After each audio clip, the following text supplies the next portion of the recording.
by radio. Our talented group of local actors will present 2 short stories for your enjoyment.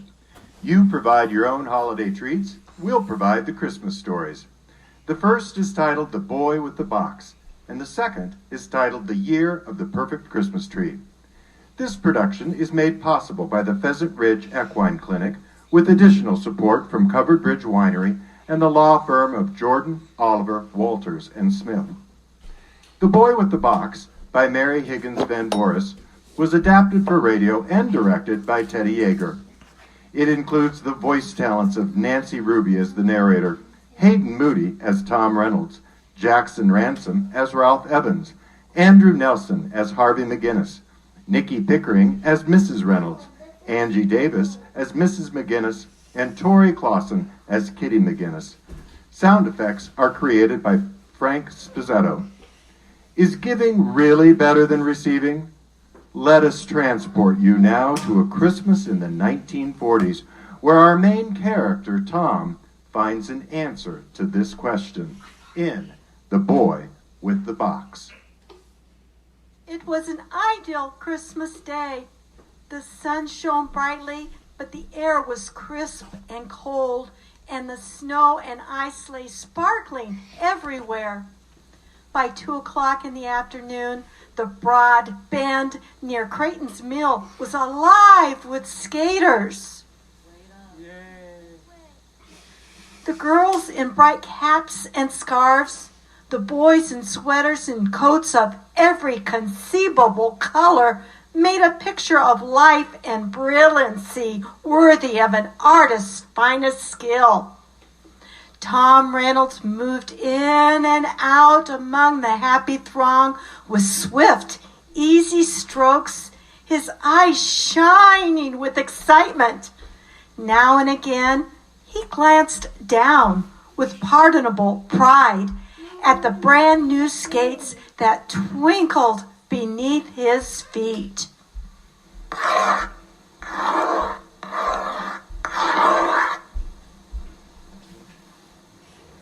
Jolly Ramblers, they were.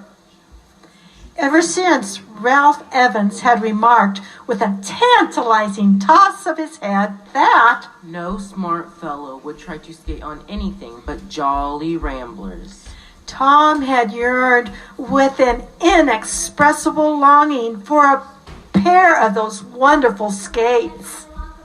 And now they were his, and the ice was fine, and the Christmas sun was shining. Tom was rounding the big bend for the 50th time when he saw a tall boy sailing toward him. There's Ralph Evans now. Just wait till you see these skates and maybe you won't feel so smart. Hello, Tom. Get a new pair of skates for Christmas? Jolly Ramblers, the best on the market. Huh, that's so. Pretty good little skates they are, the Jolly Ramblers. You said no one would use any other kind. Oh, but that was nearly a year ago. I got a new pair of skates for Christmas, too. Clubhouse skates. They're the latest. Just look at the curve of that skate, will you?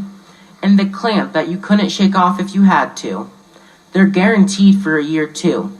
And if anything gives out, you get a new pair for nothing. $3.50 they cost at Mr. Harrison's hardware store. I gave my Jolly Ramblers away to a kid about your size.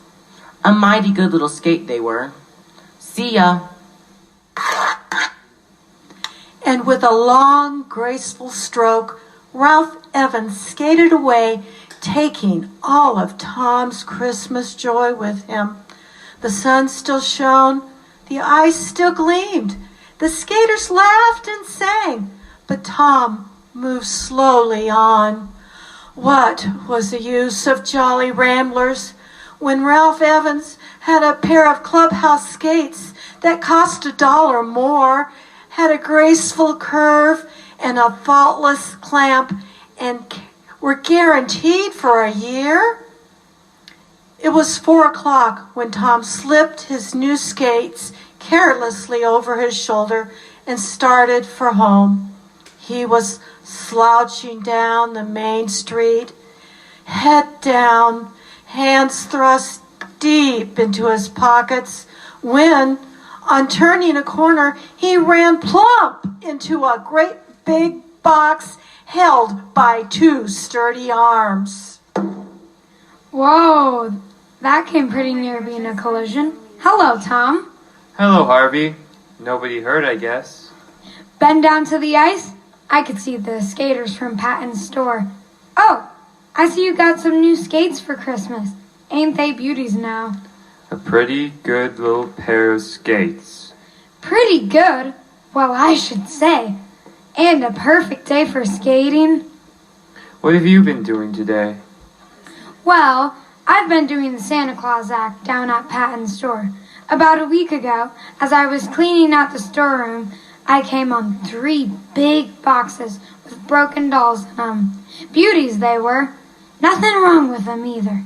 Only broken rubber bands that set their head rolling this way and that. I thought they can be fixed up in no time. Mom and me have been racking our brains how to scrape together money for the Christmas presents for the girls, so I went to my boss and asked him what he'd charge me for the dolls just as they were. He said that if I'd come down on Christmas Day and help him take down the decorations, he'd give us the dolls for nothing. So I explained to my sisters that Santa would be late to our house and went down to the store early this morning and finished my work and fixed up the dolls as good as new. Would you like to see them? Sure, I'd like to see them. This is Lady Jane. We're going to give her to Kitty. Kitty's hair is pretty and curly, but she hates it because it's red. And she thinks black hair is the prettiest kind in the world. Ain't it funny how all of us want what we don't have? That's as pretty as a doll as I've ever saw. The Lady Matilda goes to Josephine. Josephine has black hair straight as a string, and won't she laugh though to see those fetching yellow curls? She ought to be glad. This here beauty's for the baby. She won't care if the hair's black or yellow, but won't that stunning dress make her eyes pop out? They'll surely believe in Santa when they see these. That's just what I was saying to Mom this morning. If I had a Santa Claus suit, I'd dress up and hand him out myself. My brother Bob's got a Santa Claus suit that he used in a show last Christmas. Say, let me dress up and play Santa for you. The girls would never guess who I was. Wouldn't they be surprised? But do you want to take the time, with a new pair of skates in the ice like this? Of course I do. I'll skate down the river and meet you anywhere you say. Out in our backyard then, at 7 o'clock. All right, I'll be there. And with head up and skates clinking, Tom hurried away. It was a flushed, excited boy who burst into the Reynolds sitting room a few minutes later with his skates still hanging on his shoulder. Mom, can I have Bob's Santa Claus suit this evening, please? I'm going to play Santa Claus for Harvey McGinnis. Play Santa Claus for Harvey McGinnis? What do you mean? You know Mrs. McGinnis, that poor woman who lives in a little house by the river, whose husband was killed on the railroad last winter? Well, Harvey, her boy, has fixed up some dolls for his sisters, and he wants me to come out and play Santa tonight.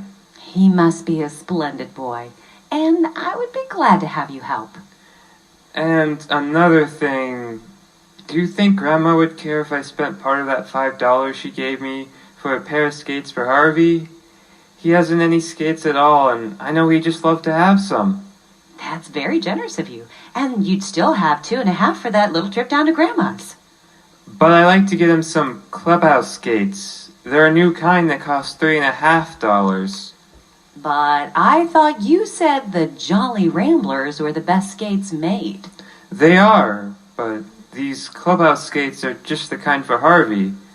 You see, Harvey's shoes are old and worn, and these clubhouse skates have clamps that you can't shake loose. Then if anything happens to them before the year's up, you get a new pair free. And Harvey, you know, wouldn't have any money for fixing skates. Well, as you like. But remember, you'll have to wait a while for your visit down to Grandma. All right.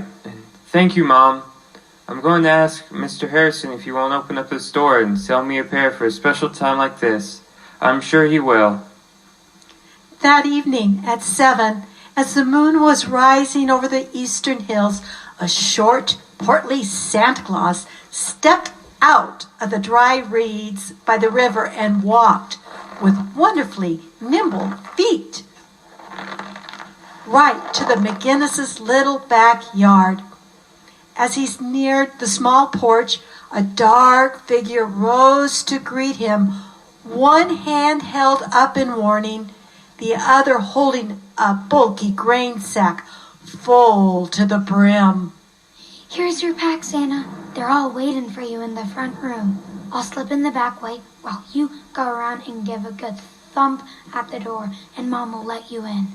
Trembling with eagerness, Tom tiptoed round the house, managing to slip an extra package into the big sack as he did so.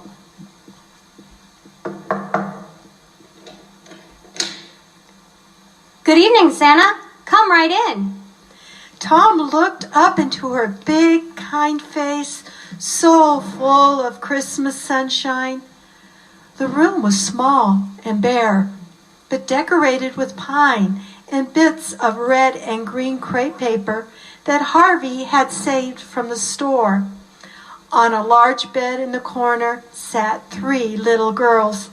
Kitty, with her bright curls bobbing, Josephine, with her black braids sticking straight out, and the baby with tiny blue eyes that twinkled and shone like Harvey's. Ho, ho, ho, Merry Christmas. I brought some gifts for the good children.